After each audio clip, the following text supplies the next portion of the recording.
तो हम आगे वाला क्वेश्चन नंबर 2 स्टार्ट करते हैं। हमें क्या करना है, check the injectivity and subjectivity of the following functions. Question number first और एग्जांपल हमने इससे पहले वाली वीडियोस में किए, तो पहले वो देखना है। बेसिक इंट्रोडक्शन वाली क्लास बिल्कुल कंपलसरी है, देखना है, उसके बाद ये क्वेश्चन समझेंगे। इंजेक्टिविटी का मतलब क्या होता है, 1 1। इंजेक्टिविटी को हम क्या बोलते हैं, 1 1, दूसरा नाम ये 1 1 ही लिखा हुआ है, और सब्जेक्टिविटी को बोलते हैं ऑन टू। ओके, तो हमें देखना है कि कौन सा फंक्शन 1 1 है और ऑन टू है। ओके, हम काम किस में करेंगे, एन से एन।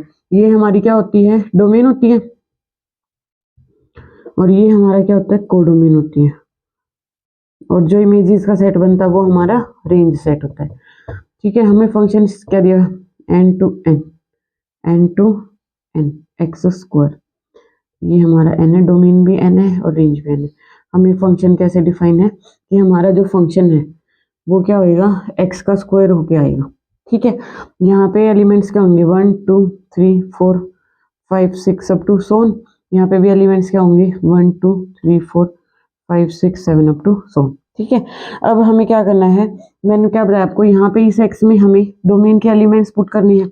यानी कि जब मैं 1 पुट करूंगी तो जो हमारा आंसर आएगा, आंसर कैसे आएगा, जब मैं इसका स्क्वायर करूंगी तो ये हमारा किस में आएगा, कोडोमेन में। इसका मतलब 1 की मैपिंग या 1 की इमेज क्या होगी, 1 ही होगी।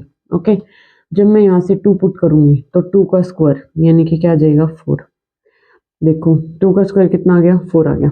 अब मैं 3 पुट कर रही हूँ, मैं ये वाला 3 पुट करती हूँ, 3 इज इक्वल टू 3 का स्क्वायर, तो कितना आ जाएगा, 9।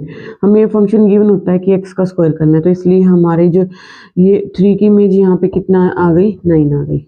ओके, ऐसे जब मैं 4 पुट करूंगी तो 4 का स्क्वायर कितना हो जाएगा, 16। तो यहाँ पे 16 प्रेजेंट होगा, क्योंकि ये नंबर आगे तक चलते जा रहे हैं, 100 200 करोड़ तक। ठीक है, अनकाउंटेबल।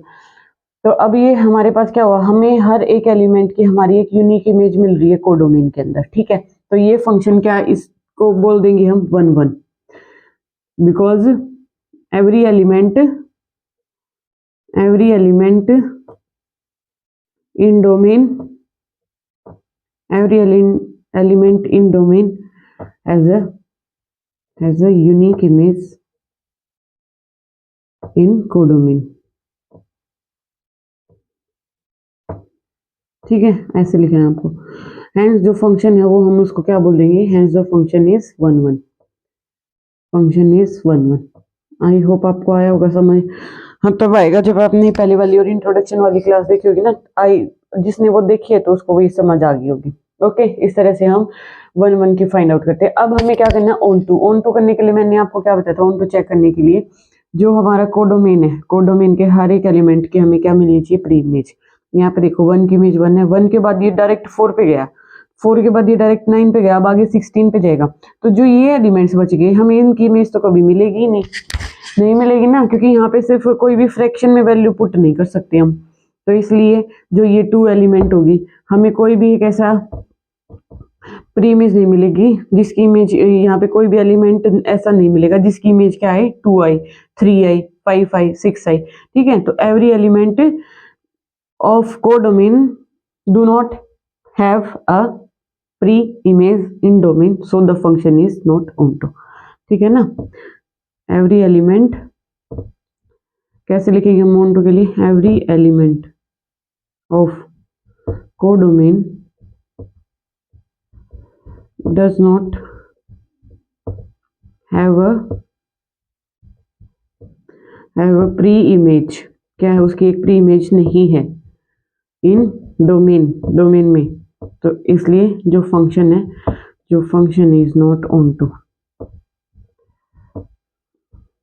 एग्जाम्पल दे देंगे हम, जैसे देयर डज नॉट मतलब exist any element in domain whose image is 2 और 3, पूरा ही लिख देते, there does not exist pre-image of 2 3, pre-image of 2 की 3 की 5 की 6 की, किसी भी एलिमेंट की हमें प्री इमेज नहीं मिलेगी। तो इसलिए फंक्शन हमारे पास क्या हो जाएगा, 1 1 तो है but not onto. Okay, अब से भी फंक्शन है और हम किस में करते हैं, z टू z में। हमारे पास क्या है, फंक्शन सेम ही है। ओके, सारा का सारा मैंने आपको बताया था। अगर आपको डोमेन और कोडोमेन का पता लग गया तो फिर आप इजीली इन क्वेश्चंस को बना पाओगे। तो अब यहाँ पे हमारे पास डोमेन और कोडोमेन क्या दिए, जेड से जेड, जेड से जेड, जेड क्या होता है हमारे पास, सेट ऑफ इंटीजर्स है ना, जेड क्या होता है, सेट ऑफ इंटीजर्स। तो जेड में हमारे पास कौन से एलिमेंट्स होते हैं, माइनस से स्टार्ट होंगे, -3 -2 -1 0 1 2 3 अप टू सोन, चलते ही जाएंगे ऐसे। तो इस तरह से हमारे नेगेटिव और पॉजिटिव, हमारे नेचुरल नंबर्स में यहाँ से नंबर स्टार्ट होते हैं, उसमें ये वाले इंक्लूड नहीं होते, लेकिन इंटीजर्स में नेगेटिव पॉजिटिव दोनों चीजें इंक्लूड हो जाती है। ओके ठीक है, अब हमारे पास डोमेन भी यही है और कोडोमेन भी यही है।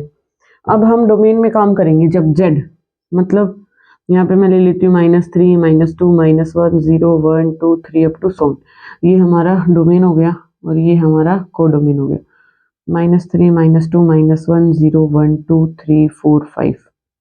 ओके, अब यहाँ पे हमें फंक्शन क्या दिया हुआ है, हमें फंक्शन में defined F of X is equal to क्या है, एक्स का स्क्वायर। अब हम किस में काम करें, जेड में, तो हम अब की बार नेगेटिव वैल्यूज भी लेंगे। ओके, तो जब मैं फंक्शन में एक्स को क्या पुट करती हूँ, -1, तो हमारे पास क्या आ गया, 1 आ गया। जब मैं फंक्शन में 1 पुट करती हूँ तो भी हमारे पास 1 ही आ गया।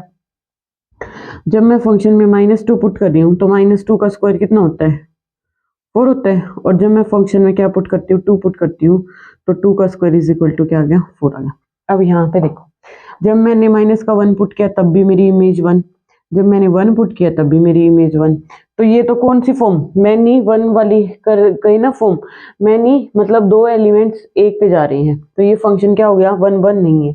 1 1 होने के लिए क्या कंडीशन है हमारे पास, एक एलिमेंट की सिर्फ एक ही इमेज आनी चाहिए, एक एलिमेंट की सिर्फ एक ही इमेज आनी चाहिए। यहाँ पे 2 एलिमेंट्स की एक इमेज आ रही है, तो इसका मतलब नॉट 1 1, नॉट 1 1। ओके, ये मैनी 1 हो गया ना कि मैनी एलिमेंट्स, और गई किस पे, सिर्फ 1 एलिमेंट पे। अब अगर मैं -2 पे करूं तो -2 की इमेज भी 4 आ गई और 2 की इमेज भी 4 आ गई, फिर से वही मैनी 1, मैनी एलिमेंट्स 1 पे चले गए, तो इसका मतलब ये नॉट 1 1 हो गया। और अगर 1 एलिमेंट 1 पे जाए तो वो 1 1 हो जाएगा। ठीक है, अब ऐसे ही फिर से वही यही होगा, ये इसमें फ्रैक्शन में वैल्यूज नहीं होंगी, तो इसलिए 2 3 5 6 जो कंप्लीट स्क्वायर हैं सिर्फ उन्हीं एलिमेंट्स, वही एलिमेंट्स इमेज बनेंगे।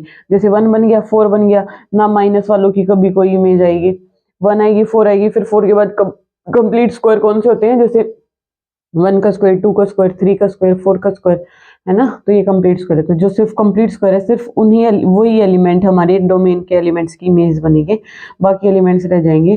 तो इसलिए यहाँ पे हमारे पास -1 की इमेज भी 1 है, 1 की इमेज भी 1 है, तो ये नॉट 1 1, नीदर 1 1 नॉर ऑन 2, क्योंकि हमें माइनस वाले एलिमेंट्स की कभी भी कोई प्री इमेज नहीं मिलेगी, 0 की, तो 0 हो गया। और जो ये 2 3 नॉन कंप्लीट स्क्वायर है ना, तो वो उन नंबर्स की कभी भी हमें कोई प्री इमेज नहीं मिलेगी। तो इसलिए ये फंक्शन देखो, एन से एन काम कर रहे थे, जब 1 1 तो हो गया था, लेकिन जब हमने जेड से जेड करा तो ना 1 1 ना ही ऑन 2। ओके, आई होप आपको समझ आ गया होगा। कितना समझ आया ये भी बताना कमेंट करके, जो समझ ना आया, कोई डाउट है तो वो भी आप कमेंट करके पूछ सकते हो। चैनल को ज़्यादा से ज़्यादा लाइक करना है, शेयर करना है, सब्सक्राइब करना है। Thank you so much.